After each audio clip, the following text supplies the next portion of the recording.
merci de nous avoir invités à cette table ronde. Toujours un plaisir de venir au centre Vivant Dedans. Et on va voir qu'à propos des archives des musées qu'on va appeler d'ethnographie, on va pas commencer à débattre sur la notion d'ethnographie, s'il y aurait à discuter sur cette notion-là. Les archives et tout ce qui est autour de la documentation des collections ethnographiques, il faut penser à un problème, c'est-à-dire que les collections ethnographiques françaises ont beaucoup voyagé au cours des 2 derniers siècles.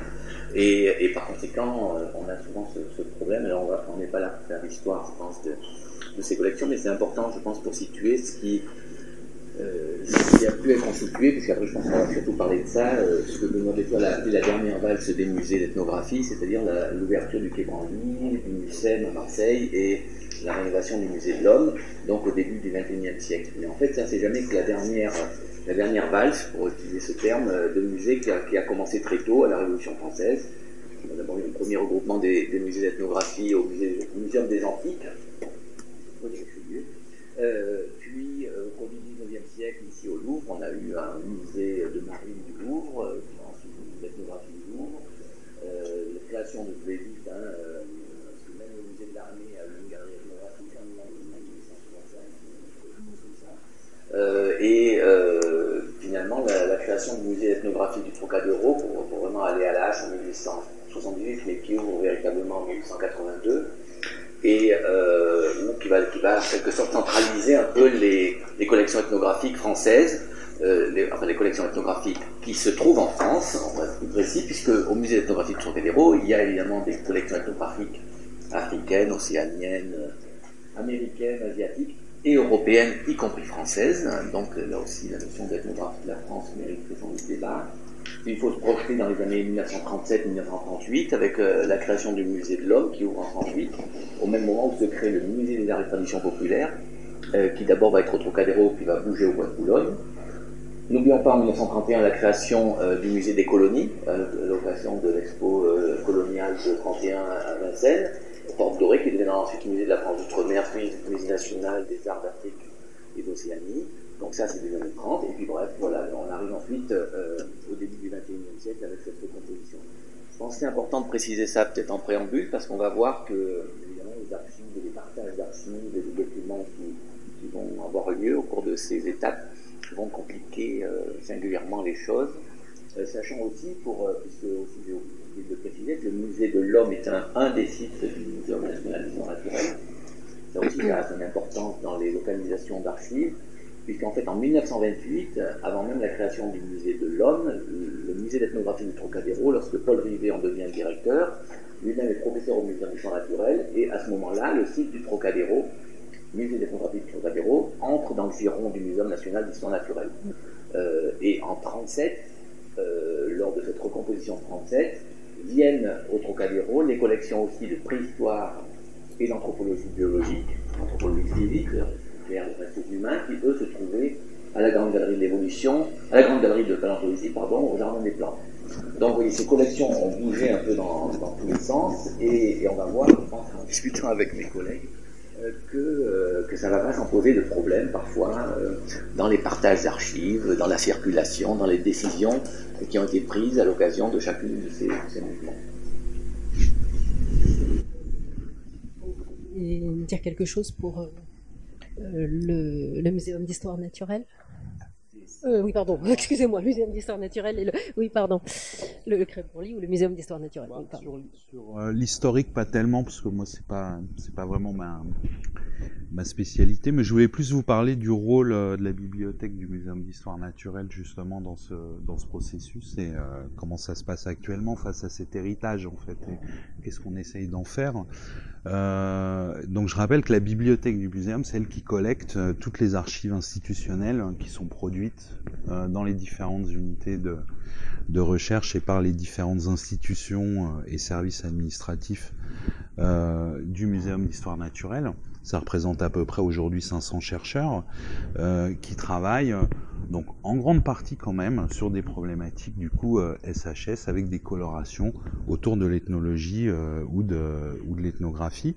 Un des ensembles justement très particulier qui vient du du Musée de l'Homme, c'est justement les archives des laboratoires d'ethnologie, qui donc couvrent la période qui va de 37-38, qui vient d'être évoquée, jusqu'à la période 2005, avec les laboratoires justement Europe, Amérique, Afrique, Maghreb, Madagascar, Océanie, et un laboratoire d'ethnomusicologie. Donc là, on a vraiment des archives qui portent sur l'organisation de la recherche en tant que telle, son administration, ainsi qu'un certain nombre de champs explorés. À côté de ces fonds institutionnels, lors du partage, il y a effectivement de nombreux fonds privés, et dont certains parmi les plus prestigieux, qui ont fait le voyage du Musée de l'Homme vers le MNHN, comme les fonds Paul Rivet par exemple ou Alfred Métro, qui sont signalés dans Calam, et certains autres fonds, comme les fonds de Germaine Dieterlin par exemple, qui eux ne le sont pas. Donc ça, c'est les fonds qui proviennent du Musée de l'Homme. Donc du coup, on a de l'institutionnel, du fonds privé, et au MNHN, on a aussi des fonds, je dirais, Jardin des Plantes, qui ont été déposés d'abord au Jardin des Plantes, avec pas forcément une coloration ethnographique ou ethnologique au départ, mais qui contiennent des éléments qui vont pouvoir intéresser les ethnographes ou les ethnologues. Un exemple facile, les archives de Théodore Monod, par exemple, en farfouillant dedans, on trouve évidemment beaucoup de choses sur la flore et la géologie, mais aussi beaucoup d'observations ethnographiques liées à ces voyages et à ces méharets dans le Sahara. D'ailleurs, avec ces archives, on a récupéré sa selle de dromadaire. Voilà. Donc on a vraiment les archives chez nous, ça peut vouloir dire beaucoup de choses. À côté de ça, on voit vraiment dans pas mal de fonds une certaine pluridisciplinarité qui est pas très étonnante pour les gens qui travaillent dans les champs de l'ethnographie, avec des parcours relativement intéressants qui partent un peu d'un cadre physique. Donc ça, on peut partir vraiment souvent de géologie, de géographie, de topographie, et une recherche qui va évoluer petit à petit vers les populations humaines qui justement peuplent ces endroits étudiés. Ça va être le cas par exemple du cheminement intellectuel de Mallory, par exemple, également sur le pôle Nord, qui se traduit à travers vraiment sa production scientifique. Donc je dirais de l'ethnographie, voilà, parfois bien identifiée, parfois plus diffuses au sein d'ensembles qui ne sont pas immédiatement identifiés comme ethnographiques, et donc qui vont demander là un signalement assez fin pour que les chercheurs puissent s'en emparer. Alors aujourd'hui, au MNHN, je vous disais, on a une collecte quasi systématique des archives institutionnelles. On est très très loin de ça pour les fonds privés des chercheurs qui travaillent dans l'enceinte, dans l'écosystème, on va dire, du MNHN. C'est quelque chose qu'on veut mettre en place. On veut mettre en place des routines de versement pour pouvoir capter ce qu'on voit déjà se présenter comme une très très grosse documentation papier correspondant à des travaux du dernier tiers du XXe siècle jusqu'au début du XXIe siècle. On est en train de recruter un conservateur des bibliothèques qui doit arriver au mois de janvier pour travailler sur ces questions, parce qu'on sent qu'on a vraiment un très gros enjeu. On a des sollicitations ponctuelles, ça nous permet de capter des ensembles intéressants, mais on n'a pas encore de travail vraiment systématique.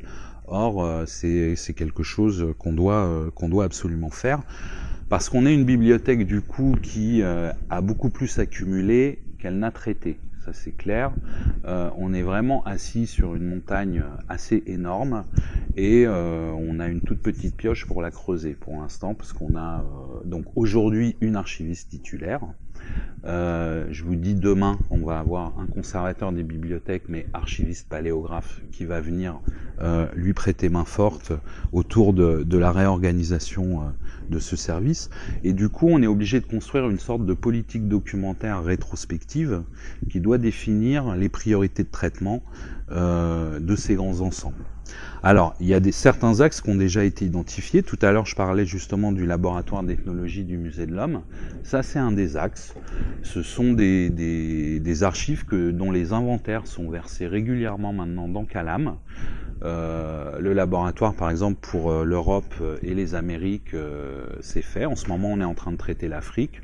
Donc ça, on le fait avec des subventions de l'ABES, parce que le MNHN dépend de l'ESR. Donc nous cataloguons dans Calam et nous allons chercher nos subventions à l'agence bibliographique de l'enseignement supérieur.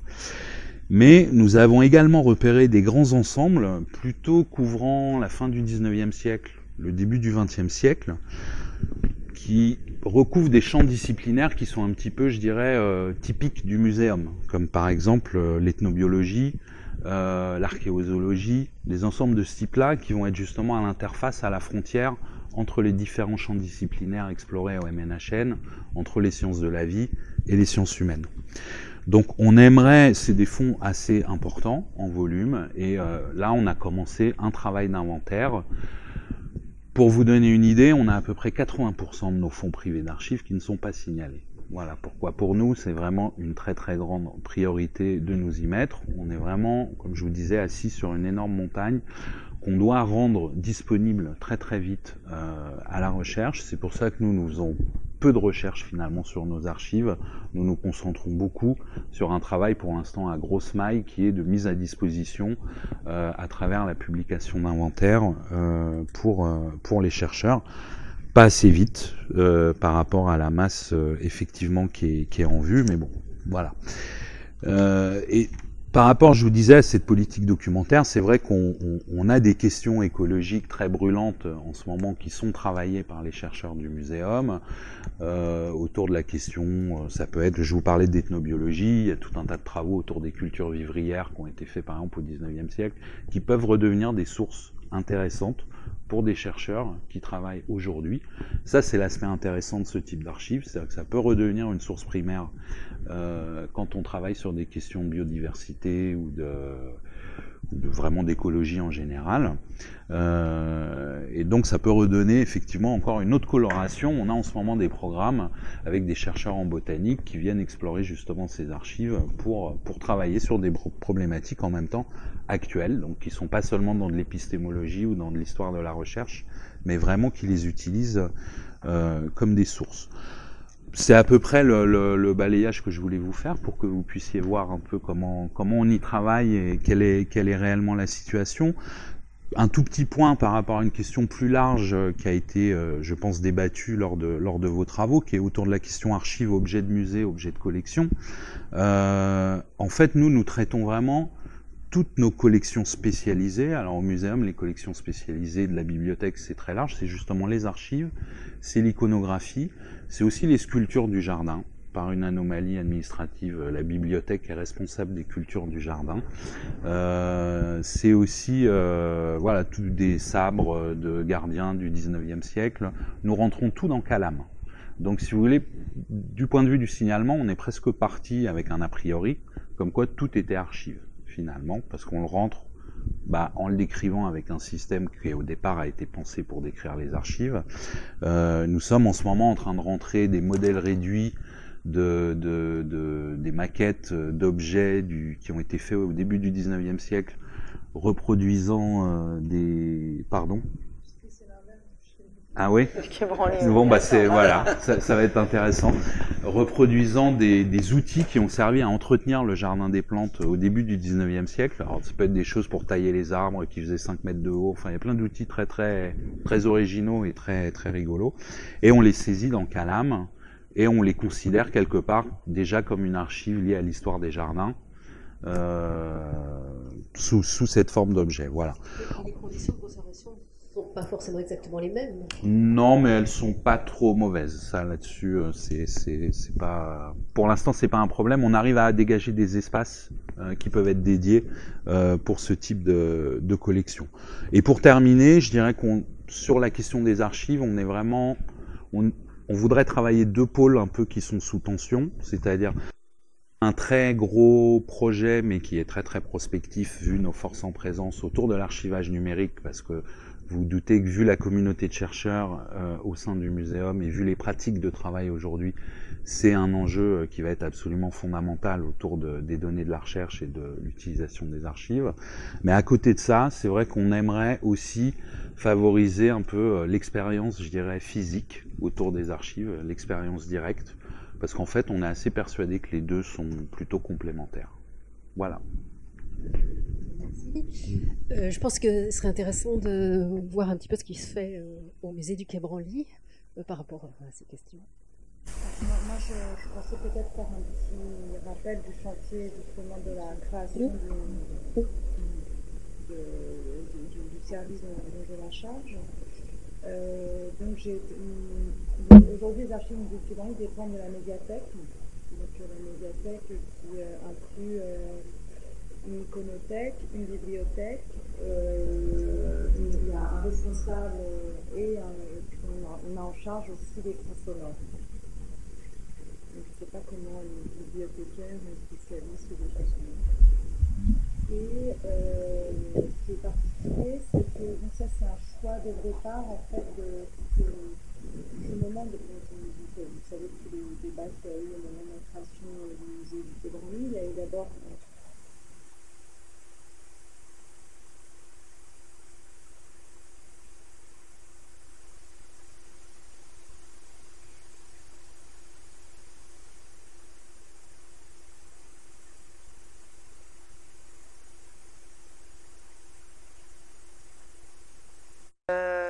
et Germain Viat, qui était au départ le directeur de la muséographie, avait vraiment, c'était un vrai choix de sa part, de créer un service d'archives très important au musée, vraiment autonome, et qui rassemblerait en fait les fonds d'archives de ces deux institutions. En tout cas du MAO, qui était une institution qui était en train de faire, le musée des Arts d'Afrique et d'Océanie qui fermait, et le musée de l'Homme évidemment ne fermait pas. Donc des questions se sont posées sur qu'allons-nous faire de ces archives.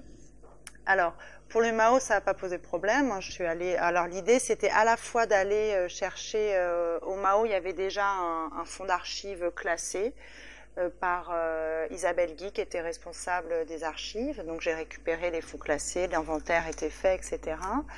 Mais la question était à la fois donc les dossiers d'œuvres pour le MAO, les dossiers techniques pour le musée de l'Homme, et la documentation et les archives qui étaient dans les départements, dans les différents départements, et que ce soit donc au MAO, dans les bureaux des conservateurs en fait. Et l'idée c'était de prendre tout ce qu'il y avait dans les bureaux des conservateurs et d'en faire quelque chose, de l'inventorier et de le mettre à la disposition des chercheurs. Alors pour le MAO, ça n'a pas posé de problème parce que les conservateurs du MAO sont venus au Quai Branly en grande partie, le fonds était clos, etc. Bon, pour le musée de l'Homme, comme pour les objets, la question, à vrai dire, n'a pas vraiment posé de problème parce qu'au moment où moi je suis arrivée, si vous voulez, je pense que les anciens responsables des laboratoires avaient retrouvé un endroit où travailler, avaient un peu repris confiance en eux. Je pensais aussi ça a été vraiment important. Au moment où je suis arrivée, c'était absolument pas hostile, ce qui n'était pas le cas au début du chantier. Je pense que ça a beaucoup aidé, facilité les choses. Et donc je suis arrivée et je suis allée récupérer les dossiers techniques dans les différents bureaux. Donc les dossiers techniques, c'est les dossiers d'œuvres qui étaient constitués par les équipes de chercheurs des différents laboratoires. Donc Amérique, Asie, Océanie, Afrique subsaharienne et Afrique du Nord. Et l'ethnomusicologie également, et à l'époque le département, de textile, et un département textile. Donc là, tout le monde a vraiment collaboré, et l'idée, c'était que la première chose qui avait été décidée, c'est que ces archives, le musée du Quai Branly les empruntait, les numérisait et les restituait. C'était ça l'enjeu, puisque c'était une institution encore existante. Donc j'ai été récupérer tout, on a mis en place un chantier de numérisation, d'abord un outil pour inventorier tout ce qu'on faisait entrer, pour pouvoir faire le suivi de numérisation. C'était la première chose, c'était pour un outil de gestion des archives, un peu de manière temporaire pour suivre la numérisation et ensuite restituer au musée de l'Homme ce qu'on avait emprunté en fait, juste pour documenter les collections et pour que les chercheurs et les conservateurs du musée du Quai Branly aient des sources pour travailler sur leur collection. Alors très vite, il y a eu une négociation pour que les dossiers techniques restent au musée, qu'on garde les originaux et la version numérique, et qu'on restitue évidemment le reste. Et ce que j'ai négocié, moi, à ce moment-là, c'était, ça me paraissait important, c'était c'est pour ça que c'est pas vraiment un partage, enfin, je sais pas si le mot partage est un peu particulier, c'était de numériser les archives du Musée de l'Homme, qui étaient à la bibliothèque, qui avaient été déplacées à la bibliothèque du Musée de l'Homme, du Muséum d'Histoire Naturelle, parce que ça nous paraissait vraiment fondamental pour travailler sur l'histoire des collections du Quai Branly. Donc là, ça a été, et tout ça a été vraiment décidé très facilement et ça n'a pas posé de problème. Donc pendant 4-5 ans, ça a été un grand chantier de numérisation. En fait, on a repris les inventaires existants, qui sont toujours les mêmes d'ailleurs, hein, voilà. Et on a numérisé ce qui a, parce qu'il y a eu, faut le dire, beaucoup d'argent pour la numérisation. Donc on a numérisé tous les fonds qui étaient déjà existants. Ensuite, l'autre chose qu'on a numérisé, là ça a été la négociation, c'était toutes ces archives qu'on avait récupérées dans les départements et qui sont aujourd'hui dans les laboratoires, les archives un peu de gestion, qui n'étaient pas les dossiers techniques, les archives d'exposition, gestion des collections, etc., qui sont aussi très importants pour travailler sur l'histoire des collections, évidemment. Et là aussi, on a tout numérisé et ensuite tout restitué. Mais sauf que c'est nous qui l'avions d'abord sorti des bureaux et on l'a rendu un peu, après ça a été reclassé, réorganisé autrement, mais c'était enfin c'était pas en vrac, mais c'était, voilà un petit peu la manière dont ça s'est passé. Et donc ce qui fait qu'aujourd'hui, quand un chercheur vient travailler au musée du Quai Branly sur l'histoire des collections, il a accès aux archives du MAO qui sont numérisées, aux dossiers d'œuvres du MAO qui sont numérisés et à la version numérique des archives du Musée de l'Homme. Et évidemment, c'est signalé dans notre inventaire que les originaux sont conservés au Musée de l'Homme. Enfin, il y a l'historique de ce chantier. Et c'est quand même... et heureusement qu'on a fait ça, parce que tous les chercheurs qui travaillent sur les objets, en tout cas, c'est intéressant qu'ils aient pas juste le dossier d'œuvre, quoi, mais aussi toute l'histoire qui va autour de ces objets, qui est évidemment pas juste la documentation rassemblée par les conservateurs, mais les expositions, les correspondances, enfin, etc. C'est toujours. Donc il n'y a pas eu vraiment, il y a eu un moment, il n'y a pas eu vraiment de partage en fait. Enfin, en gros, les archives sont enfin chaque institution a ses propres archives au bon endroit. Enfin, là, voilà. Et ce qui est, je pense, pour moi important, c'est si on parle des archives des musées d'ethnographie, les archives des musées d'ethnographie, c'est en effet les fonds dont je vous parle, mais c'est aussi des fonds de personnes qui ont travaillé dans ces institutions. Et je pense que ce qui est important pour les uns et les autres, c'est d'avoir une sorte de cartographie dans notre tête de la dispersion de ces fonds. Donc, par exemple, André parlait en effet un peu de l'historique de toutes ces institutions. Il y a les archives du musée de Saint-Germain-en-Laye aussi qui sont très importantes, les archives du laboratoire d'anthropologie sociale, où il y a des archives métro, les RIS, enfin des tas de gens qui ont participé à l'aventure du musée de l'Homme, les archives de Nanterre. Enfin voilà, donc c'est vraiment d'avoir... je pense que pour les uns et les autres, je pense que ce qui est vraiment le plus important, c'est de chacun avoir une cartographie de là pour aider les chercheurs. Après, nous, il se trouve qu'on a la chance d'avoir cette copie numérique des archives du Musée de l'Homme. C'est plus simple pour certains chercheurs qui viennent comme ça spontanément travailler sur des collections qu'on a dans notre musée, donc nous consulter, mais qu'on renvoie tout le temps vers nos collègues. Enfin, le dialogue fonctionne vraiment très très bien. Et par exemple, on a un certain nombre pour Théodore Monod, ça a été aussi le fondateur de l'IFAN. Donc pour nous, plein de gens qui travaillent sur l'IFAN qui viennent chez nous. Heureusement qu'on a numérisé toute la correspondance. Enfin, on n'a pas numérisé toute la série K, mais il y a l'IFAN. Enfin voilà, c'est de rebondir. On a aussi pour les archives du Louvre, justement, enfin non, qui sont plutôt chez toi. D'ailleurs, des expositions, un certain nombre d'expositions aux archives nationales. Pardon, Pascal, je parle de Pascal. Enfin, voilà. C'est d'avoir vraiment cette cartographie dans la tête et de travailler ensemble sur des projets communs. Et je pense notamment, là, il y a eu ce travail dans le cadre du LABEX passé dans le présent sur les archives de l'ethnologie.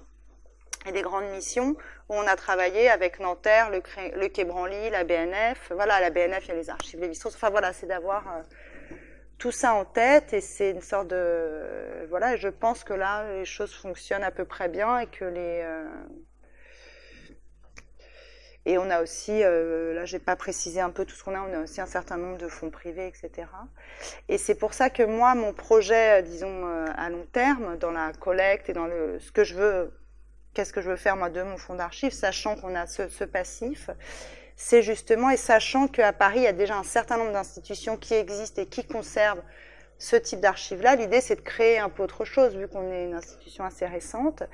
Et moi, mon idée, c'est vraiment de collecter plutôt, quand je parle de fonds privés, hein, parce qu'on gère aussi les archives courantes, etc., de notre propre institution, c'est plutôt des archives de conservateurs, d'historiens de l'art, etc., pour pas qu'il y ait un énième lieu des archives, enfin voilà. Et souvent d'ailleurs, quand certaines personnes viennent nous voir, l'idée c'est aussi de dire plutôt c'est peut-être plus adapté d'aller là-bas ou ailleurs plutôt que de... Voilà. Et aussi des archives un petit peu sur l'histoire culturelle des années 50-60 des pays dont on a d'Afrique, d'Océanie, etc. Par exemple, on a rassemblé récemment un fonds d'archives sur le festival de Dakar en 1966. Enfin voilà, c'est un peu de créer une nouvelle politique documentaire pour pas qu'il y ait un énième lieu. Voilà. Donc je sais oui, pas. C'est vrai que pour revenir aussi, et peut-être pas non plus vous présenter que tout est idéal et tout va bien, c'est qu'il y a effectivement, Sarah a fait allusion au contexte, parce que ça fait partie aussi de l'histoire de nos institutions, le contexte aussi, en l'occurrence très conflictuel, qui s'est déroulé au moment de la création du musée de l'homme et du musée du Quai Branly avec les collègues du musée de l'homme. Moi, il se trouve, le hasard de ma vie professionnelle, en fait, je suis passé de l'un à l'autre, mais dans le sens inverse des collections et de certaines archives.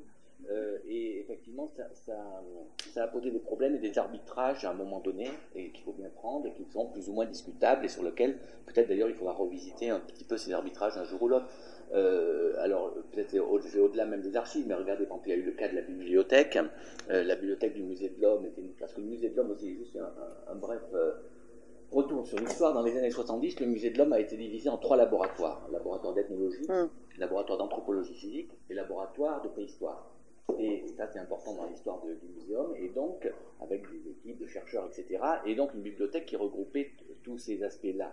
Et au moment de la création de Branly, il se trouve que c'est que le laboratoire d'ethnologie, hors l'Europe, parce que l'Europe, elle, partit à Marseille, qui part à Branly, mais reste au musée de l'homme le laboratoire de préhistoire et le laboratoire d'anthropologie biologique. Et donc, comment on partage une bibliothèque, qui est une bibliothèque unique, et comment on met la frontière entre la notion d'ethnographie, ça revient à ce qu'on disait tout à l'heure, la notion de préhistoire, par exemple. Moi qui m'occupais des Amériques, on arrivait à des sortes d'aberrations. C'est où ça passe la préhistoire en Amérique. En Europe, ça va, on va dire qu'on a des schémas mentaux assez classiques, le paléolithique, le néolithique, à un moment donné, on rentre dans l'histoire, mais sur un tas de continents, c'est pas opérationnel. Donc voilà, on a abouti à ce genre des fois de découpage qui était un peu dommageable pour des fonds qui avaient à un moment donné une unité, qu'on a partagé. Et je l'observe aussi, j'en discutais aussi avec les collègues aujourd'hui de la Cité de l'Immigration, par exemple, puisque le MAO, comme l'a évoqué Sarah, a fermé, le Musée des Arts d'Afrique et d'Océanie, mais le lieu est resté. Et le bâtiment, non seulement est resté, mais aujourd'hui, c'est le Musée national de l'immigration. Or, par exemple, tous les fonds d'archives, notamment les plans, concernant le palais de 31, etc., sont aujourd'hui, sauf erreur, à Branly.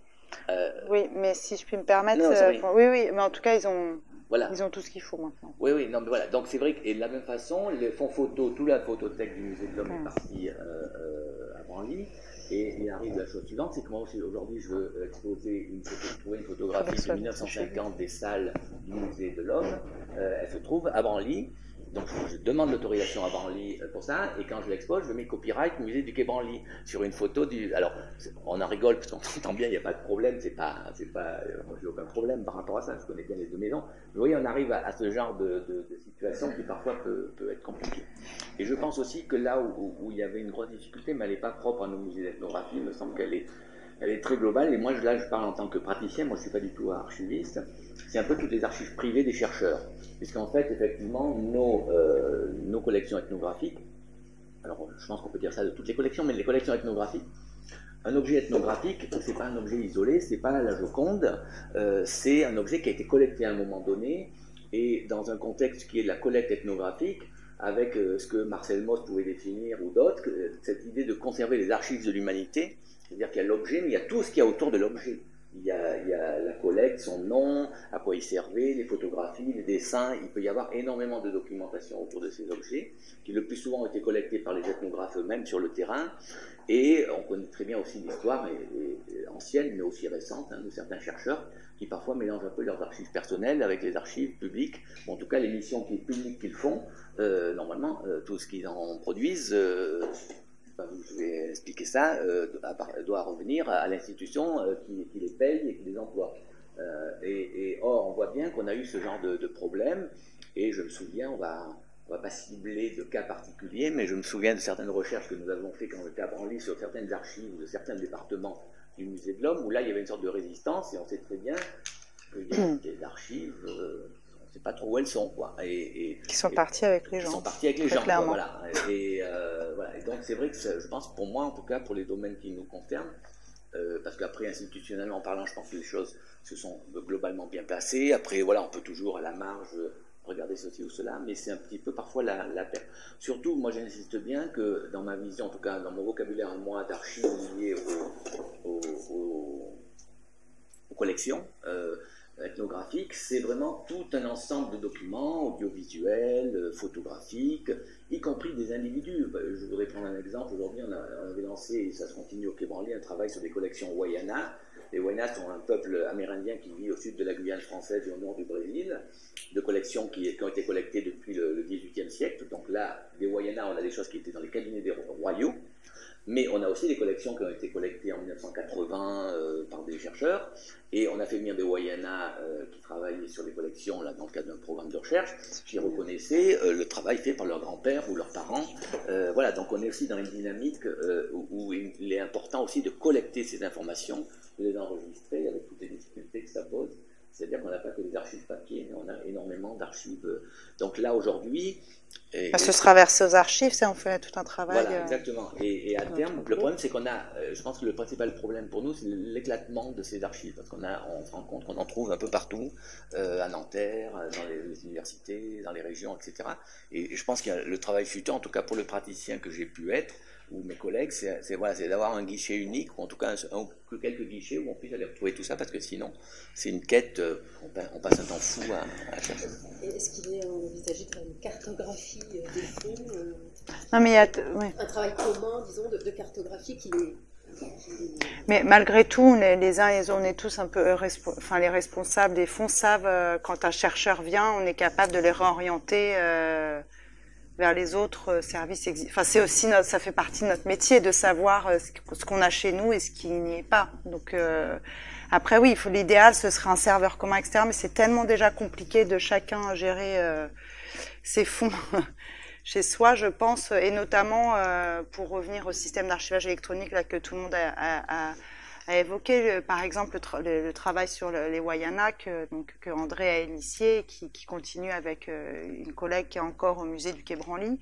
C'est des versements qui vont être faits dans notre logiciel d'archives et qui vont pouvoir être identifiés quand ce sera versé. Il y a aussi tout ça, c'est aussi des nouvelles habitudes de travail à prendre sur ce que les services d'archives peuvent mettre, la manière dont les services d'archives mettent à la disposition des services versants, donc notamment dans les musées des conservateurs, mais aussi des chercheurs, ce qui leur est versé. Et ça, c'est toujours compliqué parce que tout le monde n'a pas les moyens d'avoir un bon logiciel, que tout le monde ne collabore. Enfin, c'est toujours et puis les deux. Et pour revenir sur les archives du Mao, en effet, c'est vrai, cette dernière année, on a eu beaucoup de contacts avec nos collègues du Mao. On leur a donné tout ce qu'ils nous demandaient, d'ailleurs. Mais l'idéal, ce serait de verser de toute manière les archives du Mao aux archives nationales. C'est terminé. Il y a une structure, je pense. Et puis, on a des copies numériques que nous, on peut mettre à disposition de nos lecteurs. Et ce sera le cas aussi pour les gens du musée de l'Est et de l'Immigration. Enfin, je pense que c'est déjà des arrangements qui peuvent se faire en bonne entente après, je crois. Est-ce que vous avez connaissance de gisements d'archives qui ne seraient pas collectés Qui viendrait documenter les collections. vos collections. Non, mais c'est peut-être toujours ces archives de chercheurs. En effet, c'est surtout ça. Après, en effet, c'est toujours quelle est la limite entre... Oui, c'est ça, un chercheur, c'est en effet payé par le CNRS ou le Muséum d'Histoire Naturelle ou le Quai Branly. Et voilà. Nous, il se trouve que pour le Quai Branly, on a aussi de la chance. Je pense, disons, toi, tu es un conservateur, c'est aussi un chercheur. Nous, on a une personne vraiment dédiée aux archives contemporaines récentes. Et là, il y a eu pas mal de départs. André qui est parti déjà à la retraite ou qui quitte l'institution. Et il y a, comme depuis le début, il y a vraiment, on est très identifiés. À chaque fois, les conservateurs qui partent font des versements très organisés, très clairs. Et du coup, leur travail scientifique est restitué à l'institution et assez vite. C'est des choses de confiance un peu, je pense, qu'il faut instaurer avec... Et nous, on a cette chance d'être une institution assez récente et d'avoir toujours été présent dans le musée, enfin d'avoir grandi avec les gens qui sont là. Donc, il y a des bons réflexes, en tout cas pour les producteurs scientifiques de l'institution, je crois. Après, voilà, c'est toujours difficile quand un conservateur travaille pour le musée, mais aussi pour des colloques ou des projets qui sont à la fois liés à ses spécialités, des projets personnels, j'en sais rien, des terrains pendant ses vacances, sur des choses comme ça, et qui sont aussi dans les documents qui restent dans leur... Enfin voilà, c'est des choses un peu qui se discutent aussi avec l'archiviste. C'est toujours, faut qu'il y ait un climat de confiance entre... Mais c'est pas évident, mais nous on a de la chance, j'avoue. Voilà.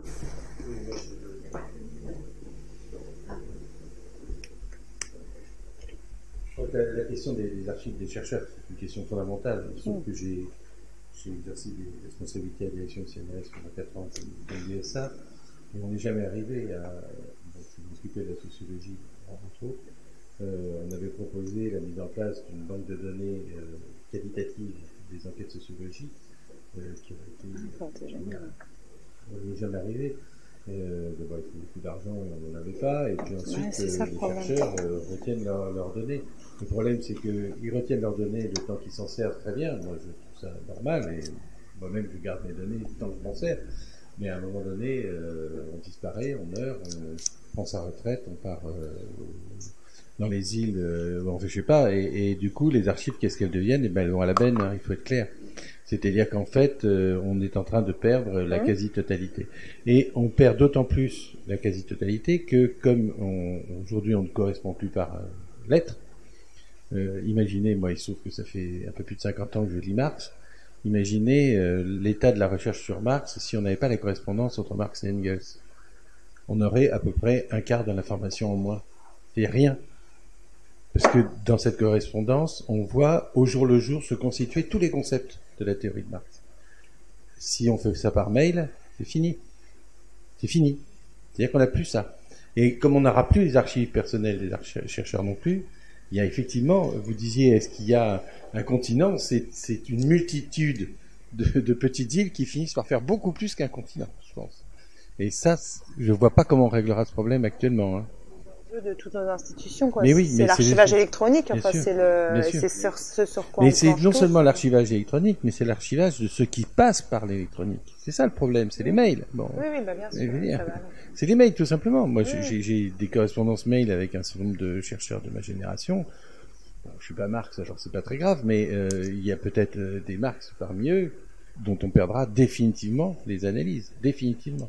Et ça, il y a un vrai problème sur lequel on ne réfléchit pas tant que ça, finalement. Pour un an antérieur, pour avoir été chef du bureau de la recherche archéologique au ministère de la Culture, je m'occupais des questions des archives de l'archéologie française dans mon service. Et on sait que c'est une catastrophe. L'archéologie des années 80, 90, 70. C'est la période. Je pense que nos professeurs seront très sévères envers nous, puisque autant effectivement on retrouve les carnets de fouilles ou les photographies noires et blancs.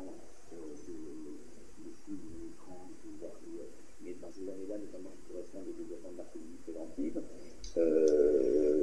les copies numériques se sont envolées, les photocopies couleurs, il n'y reste plus rien. Les vieux fax. Et un ordinateur dont le logiciel ne marche plus, etc.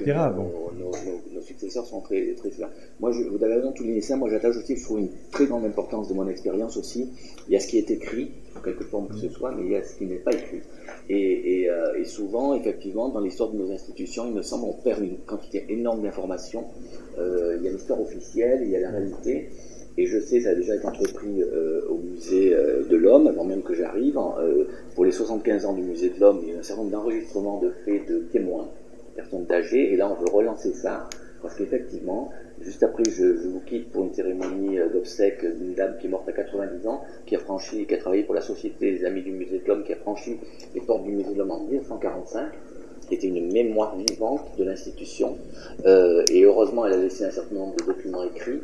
On l'a enregistré il y a 5 ans, mais oui, on voit, enfin c'est classique de dire ça, mais je crois qu'il faut le répéter.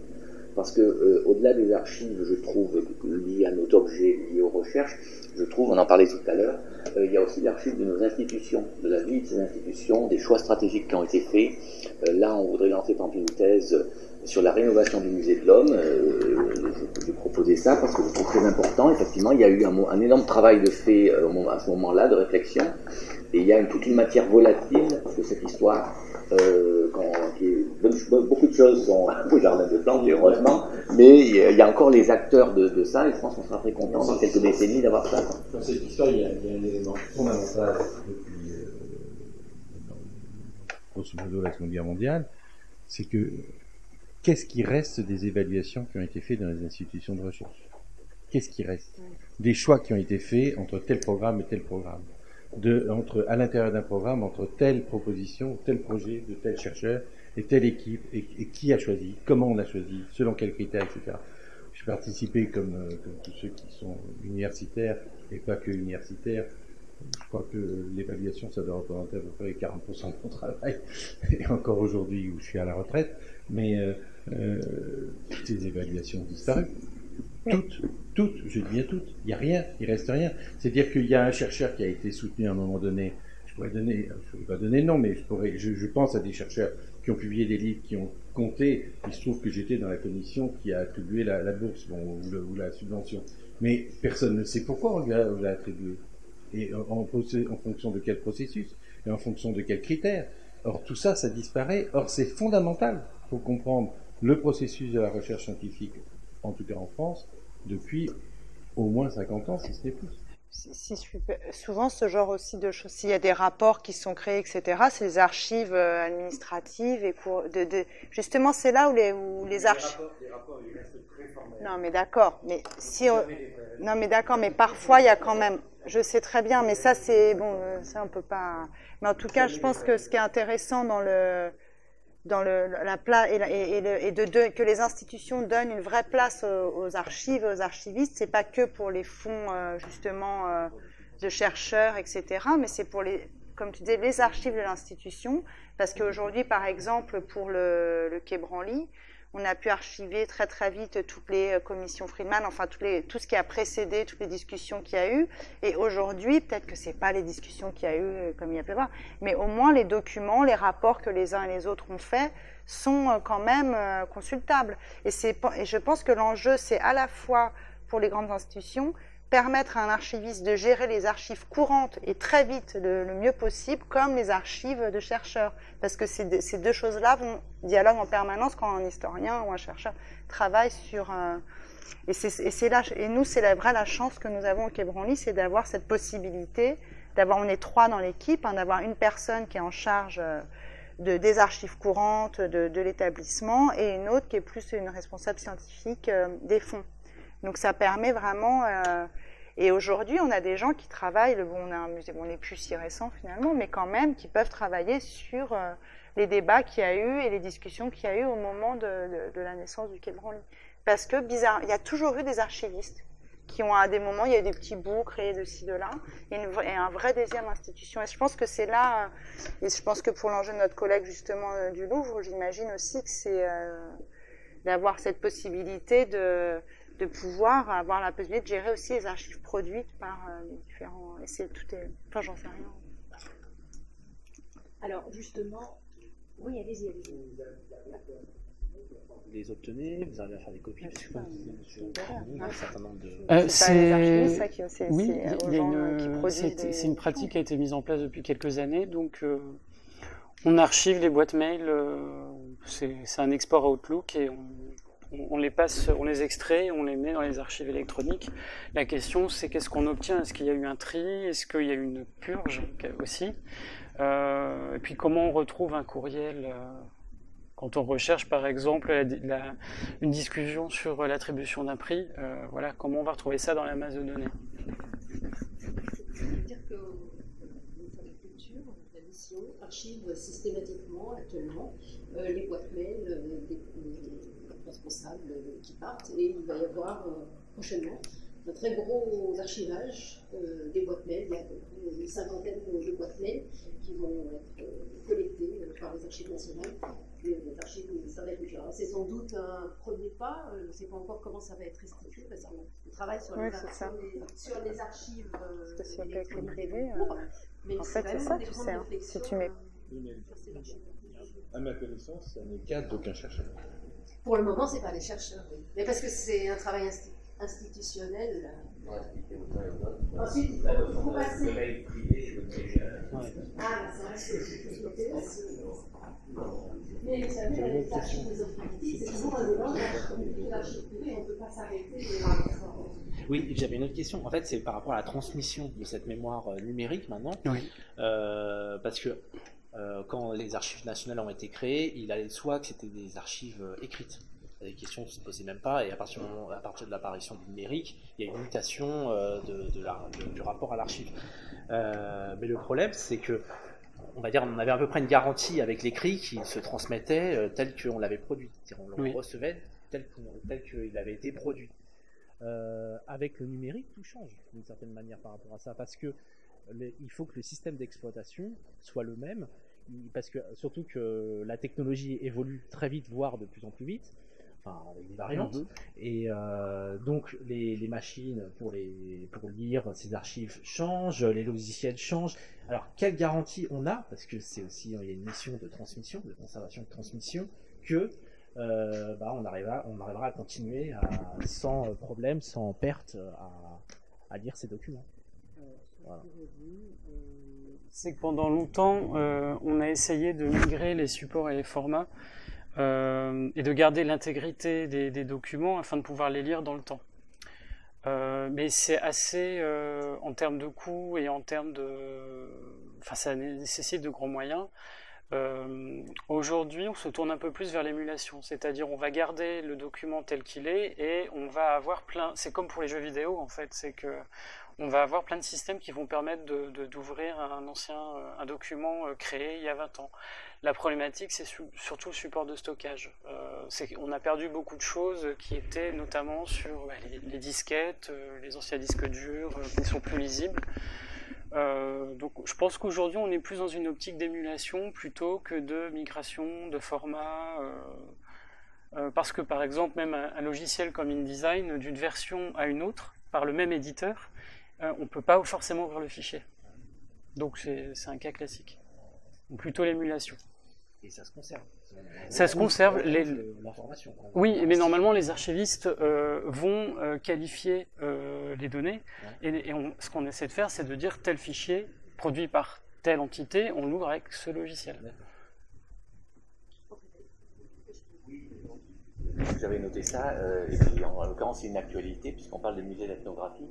Je pense qu'on a tous intérêt à bien travailler sur nos archives ethnographiques, parce que vous n'êtes pas sans savoir qu'aujourd'hui il y a un petit sujet qui s'appelle les restitutions, qui est sur la place publique, en particulier depuis le discours de notre président, M. Macron, à Ouagadougou, il n'y a pas si longtemps.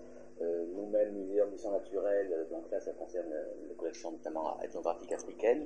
Nous-mêmes au muséum, on a la question d'un tas de vestiges, notamment de vestiges humains particulièrement sensibles, et que pour ça, évidemment, il y a cette notion de pédigré très chère à nous tous, que travaillons dans le musée, c'est savoir l'origine de nos collections et en pouvoir en préciser le contexte de collecte, etc. etc. Donc on voit bien aujourd'hui au travers de la mission de Bénédicte Savoie et de Féloïne Sarr, donc qui vont rendre un rapport au président pour la fin de l'année, que c'est une question clé, quoi, hein, puisque c'est de savoir d'où sortent les objets, si tant est qu'on puisse le savoir, avec aussi parfois justement, et je crois que là on a alerté les pouvoirs publics de ça, de croire des fois un peu qu'on sait toute l'histoire de tous nos objets. Et évidemment, on sait bien, pour moi, avoir géré les collections Amérique du Quai Branly pendant pas mal d'années, il y a des objets, on sait même à la limite du village d'où ils viennent et qui les a fabriqués parce que, le cas échéant, un ethnologue l'a noté. Je pense que dans un pourcentage très très élevé, au mieux on sait de quel pays ça vient, voire de quelle région, parce que la typologie de l'objet nous a permis de le dire, mais on n'a aucune idée des conditions de la collecte et si ou non cette collecte a été entre guillemets équitable, discutable et peut faire l'objet de contestation aujourd'hui. Donc c'est vrai qu'on voit bien que je pense que tout ça doit et va réactiver un certain nombre de recherches sur les origines et les provenances de nos collections et par conséquent sur les archives qui peuvent être liées à elles. Parce que par ailleurs, on voit bien aussi, je vois quelques collègues qui s'intéressent beaucoup à l'histoire des collections dans cette salle, qu'on a aussi des montagnes à explorer, pour reprendre une image, à retrouver un tas de documents sur des pièces parfois très, très anciennes, dont on a la trace dans des archives ou des documents, mais voilà, et après il faut connecter. C'est aussi le travail des chercheurs, mais aussi bien des archivistes et des conservateurs. En tout cas, ils sont venus. Oui, j'imagine. Et on leur a... Je voulais juste ajouter par rapport à ce que vous avez dit, et je trouve évidemment tout à fait intéressant vos débats, parce qu'ils rejoignent quand même nos préoccupations de ce matin. Donc on est vraiment dans la continuité de la discussion. Et moi, ce qui m'intéresse finalement, c'est de voir émerger ce que j'évoquais ce matin à propos de la somme que nous avons fournie en 10 ans pour sortir l'ouvrage sur l'histoire du Louvre. J'ai évoqué ce matin les débats plutôt conflictuels sur à peu près la dizaine de plans, donc un par an comme j'évoquais ironiquement ce matin, mais en fait c'est ce débat que je sens émerger en vous écoutant, c'est-à-dire autant pour avoir vécu même physiquement, j'avais été, je me souviens, à une réunion aux ATP au Bois de Boulogne avec Germain Viat. Enfin, il devait prendre la parole pour présenter le projet face à l'ensemble des staffs du MAO, du Musée de l'Homme, une émeute physique, des gens se battant. Enfin voilà, j'ai des souvenirs quand même qui m'ont marqué, puisque j'étais ici sur le Grand Louvre. Il y avait du conflit, il y avait de la bataille, mais enfin, on était quand même encore plutôt calme. Vous êtes plus civilisé. Non, mais ce dont je me rends compte aujourd'hui dans ce que vous évoquez, c'est que cette vision un peu thématique, transversale, et c'est vrai que c'était un débat que nous avions eu sur la constitution d'une histoire institutionnelle d'un musée comme le Louvre, les débats que nous avons eus en interne, finalement ressurgissent aujourd'hui, c'est-à-dire que la transversalité des thématiques, on voit bien qu'entre un musée de beaux-arts, un musée d'ethnographie, un musée d'anthropologie, nous sommes absolument sur des thématiques maintenant qui vont devenir communes et transversales par rapport au maillage de nos histoires. C'est-à-dire que la vision verticale en silo, chère à nos administrations centralisées, on voit bien aujourd'hui quand même cette dimension où nous allons devoir travailler autour d'une table sur des thématiques, et notamment la pérennisation. On évoquait ce matin patrimoine mémoire, mais c'est vrai, l'archive, elle est au cœur de ça. Donc je voulais juste évoquer l'histoire mémorielle, mais en même temps la mémoire des acteurs, parce que c'est ça dont il est question, parce que nos projets sont à la fois récents et moins récents. Donc nous, on va fêter les 30 ans du Grand Louvre en 2019, Pompidou les 40 ans l'année dernière, et nous sommes, vous, ça va venir, vous avez déjà fêté vos 10 ans. Donc, on a fêté 80 ans, le Musée de l'Homme, voilà. Non mais c'est vrai, mais ben oui, vous évoquiez là, votre historique était extrêmement parlant. Donc, on est là quand même dans des enjeux où l'histoire institutionnelle est quelque chose de très important, que la mémoire, c'est-à-dire la compréhension, j'évoquais les zones grises ce matin de nos histoires, mais en fait on est dedans, c'est-à-dire qu'on voit bien, alors les chercheurs, oui, peut-être que l'enseignement, enfin, il y a quand même une dimension qui échappe, peut-être que par le biais quand même vos ministères de tutelle, culture, enseignement supérieur. Là, il y a probablement encore une étape peut-être à franchir là-dessus, je ne sais pas, hein, mais certainement, vous l'évoquez, nous, vis-à-vis des conservateurs, c'est quelque chose évidemment de fondamental, donc on le fait. Je citerai même les liens qu'on peut avoir avec notre postdoctorante Jessica Desclos, qui est agrégée de lettres modernes, et c'est vrai que là, elle essaye de retrouver tous ces liens entre le monde littéraire, le monde des arts, et notamment le rôle des conservateurs avec les hommes de lettres. Et il y en a, on a découvert des choses, hein, déjà dans une première journée d'études, elle en fait une autre au Collège de France l'année prochaine, mais c'est vrai que ce sont des enjeux fondamentaux, et sans compter bien sûr le travail de Bénédicte Savoie, qui va nous toucher. Alors ce matin, la communication de Juliette Trey, comme celle de Negin d'ailleurs, mais Juliette c'était vraiment lié aux provenances, liées aux spoliations, on a là vraiment, on voit le parcours, à travers les 3 exemples art graphiques qu'elle nous a montrés, on voit vraiment le parcours entre 1949 et aujourd'hui. On ne s'était pas donné la peine, enfin voilà, il y a quand même tout un travail qui se fait, et quand on le fait, eh bien on peut retrouver, voilà. Ça je pense que c'est vraiment très important. Merci en tous les cas.